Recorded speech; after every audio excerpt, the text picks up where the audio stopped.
Magandang araw mga Aldab Nation! May panibago na naman po akong update para sa inyong lahat. Pero bago natin ito umpisahan, ay huwag niyo muna kalimutan na mag-subscribe sa aking YouTube channel at i-click mo na rin ang katabing bell button para maging updated ka sa mga latest videos na ia-upload ko. At kapag umabot na ng 100,000 subscribers ang aking channel, ay may sorpresa ako para sa inyong lahat.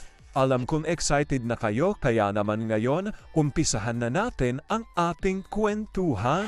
Ang pag-uusapan natin ngayong araw na ito kung saan nagpapabango na naman nga raw ang TVJ at biglang may revelasyon tungkol sa May chart. Ang tanong tuloy ng marami, nagbabalik Aldab na nga ba sila o gagamitin na naman ang May chart para sa sarili nila at bagong agenda? TVJ nagbabagong puri nga ba? Ano na naman kaya ang kanilang mga plano? Gaano ito katotoo at may sapat abang ebidensya ang makakapagpatunay rito? Well, yan ang ating aalamin at pag-uusapan ngayong araw na ito. Pero bago ho yan ay bibitinin ko muna kayo ng kaunting-kaunti lamang kung saan magbasa muna tayo ng mga nakakatuwang post ni My name is Teo01 sa Twitter. Kaya naman wag na natin patagalin pat sabi niya sa kanyang tweet, ito talagang si Baby Cute. Umiiral na naman ang pagiging makamami. Iwan nyo na yan ni Yaya. Pag sinabi niya na mami lang talaga. Big boy na, pero napaka-OA pa rin. Grabe din ang pasensya ni M. Maglulupasay, tapos magtatapon ng gamit si Baby Cute at pag tinopak, pero nasa tabi lang ang inaantay na mahimasmasan. Mami, dito na ako. Anong gusto mo, nak? Iniwan mo ko? Hindi pa pumayag ka na si Yaya ang maghahatid sa'yo? No, tahan na, ihahatid na kita. Ayaw na. Galit ka ba kay Mimi? Yes, kasi iniwan mo ko. Mapapatawad mo pa ba ako? No, kay daddy ka na lang. Aalis na ako. Mimi, love mo ko? Yes, sorry. Sorry, Mimi. Galit ka sa akin, di ba? Love lang. Ba't ka nag-cry? Ikaw lang ang maghahatid sa akin at mag-care. Inaway mo si Yaya? Hindi po. Pamilya na natin sila, nak. Lahat ng mga kasama natin dito. Kaya respetuin mo sila, okay? Opo. Anong gagawin natin? Mag-love-love lang sa akin. I love you so much, ha? Opo. Alam kong tuwan-tuwa kayo sa ating binasa pero ngayon ay pag-uusapan na ho natin ang ating main topic. Oops, wait lang, saglit lang to. May ipapaalala lang ako para sa mga bago pa lang sa aking channel, huwag niyong kalimutan na mag-subscribe sa aking YouTube channel at i-click nyo na rin ang notification bell para lagi kayong updated sa mga latest videos na ia-upload ko at para maging parte na rin kayo ng aking Fanatics channel family. Well, alam kong super excited na kayo sa ating kwentuhan, kaya naman dumako na tayo sa ating main topic. Gaano nga ba katotoo na tila nagpapabango na naman nga raw ang TVJ? At may revelasyon pa ito tungkol sa May chart? Ang tanong tuloy ng nakararami, nagbabalik Aldab na nga ba sila o gagamitin na naman ang May chart para sa sarili nila at bagong agenda? TVJ nagbabagong puri nga ba?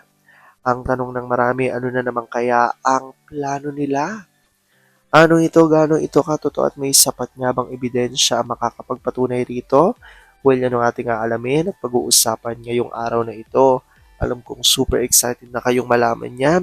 Kaya naman wag na natin patagalin pa. Unang-una na ngay galing sa tweet ni Vampire 2019 at ayon sa kanya, ayaw lang aminin ng Philippine Showbiz Mafia na talunan na sila.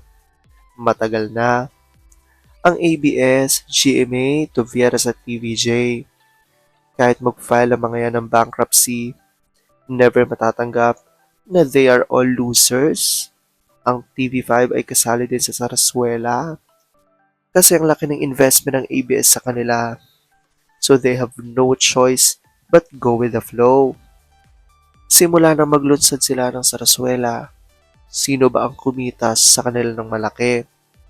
Lahat sila struggling. Tama talagang kasabihan na hindi natutulog ang karma. In their case, bad karma. Itong Magna Kupit, kapit na kapit pa din sa Sarasuela. Kasi lahat na lang ata na pinasukang negosyo ay wali. Hirap makausad sa buhay.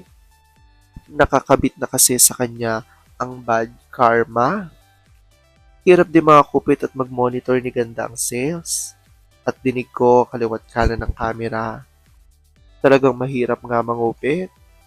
Sa sunod niyan, iba nang itatawag ko sa kanya. Bigyan niyo ako ng idea. Sagot ni Olive Kanayama, yes, very true kasis. Hindi natutulog si Karma. Those who joined the Sarsuela are all struggling.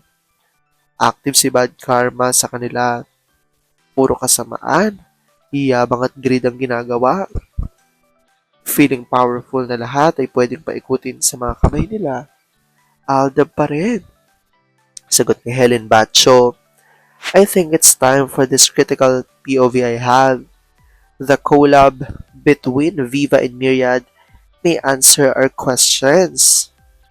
Bossing was not able to persuade Maine to appear at MMFF 2024, even if Tuviera was the director. If Viva and Myriad can make Maine appear on a movie because of Alden. Sabi pa ni Vampire 2019, sino sa inyong may edited pics ng Family Mendoza kasama ang baklang Arjokla? Yung braso ni Mingat ng bakla ay missing in action. At ang face ni Toothpick, alam nyo mga cartoon, drawing na bulate na malaki ang ulo at ang haba ng leeg. Parang papalapit na siya doon. Hinahanap ko, hindi ko makita. Kasi gusto ko yun eh. Sagot ni Gabriela Sayagaya, tumatanda ng paurong ang 3 itlog. Aminin nyo na 3 itlog. Naghihingalo na kayo at ang tae show nyo kaya nag-post ng TV larawan ang mag-asawang RJ at Meng. Kailangan ng mga ulo ng tulong ng Aldab at ADN fandom. Hindi nyo maloloko ang fandom.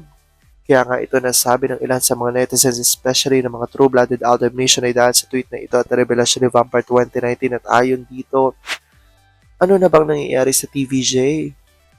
Nagpapabango ba ulit sa Aldab fans? Nag-post ng TV about Alden and Meng. Malamang purdoy na ang mga yan. Sinira nila ang Aldab. Pinili ang Sarasuela at ang baklang Obob. Akala nila ay habang buhay ang sustento sa kanila ng ABS Corpus. Ang tatanda na nila para magpaloko sa abyas? Ayan, panandalian lang ang naharbat nila. Minsan na silang nasagip ng Aldab, wala ng second chance. Dead ng pagpapatawa nila. Sabi ko nga, tagilid ng Philippine Showbiz Mafia. Ngayon sino ang nanaig? Sila ba? O tayo? Ayan yung revelasyon ni Vampire 2019. Dahil meron niyang lumabas kung saan ay sa posting nga ng TVJ ay nakita nga na tila inilabas ang throwback videos ng Aldab. Kaya naman na tila nagulat ang mga Aldab Nation dahil matagal na panahon nga na tila kahit banggitin ng Aldab ay hindi nababanggit sa Itbulaga. Ayon nga sa mga Aldab Nation, itong araw ay part di umano ng Sarsuela. Ngunit ngayon niya ay tila parang unti-unting bumabalik ang pagpo-post nila sa mga throwback ng Aldab, pati na rin sa pagbanggit nila sa Aldab. Kaya naman ayon sa mga Aldab Nation, anong araw ba ito? Tila may agenda na naman nga ba ang TVJ or talagang sila yung nagbabalik loob niya sa mga Aldab Nation? Well, comment down below dyan guys kung ano po opinion nyo patungkol dito. Alam ko dahil dito, marami pa rin sa inyo mas lalong yung kumakapit at naninindigan na Aldab nature is real. Pero sabi nga natin na kahit na ano pa man na maging desisyon ni na Alden at Meng sa kanilang buhay, karera at buhay pag-ibig, kailangan natin sila supportan, kailangan natin ito tanggapin ng buong buo dahil yun ang kanilang deserve. At yan ang aking update for today's video. Maraming salamat mga Aldab Nation. Ingat!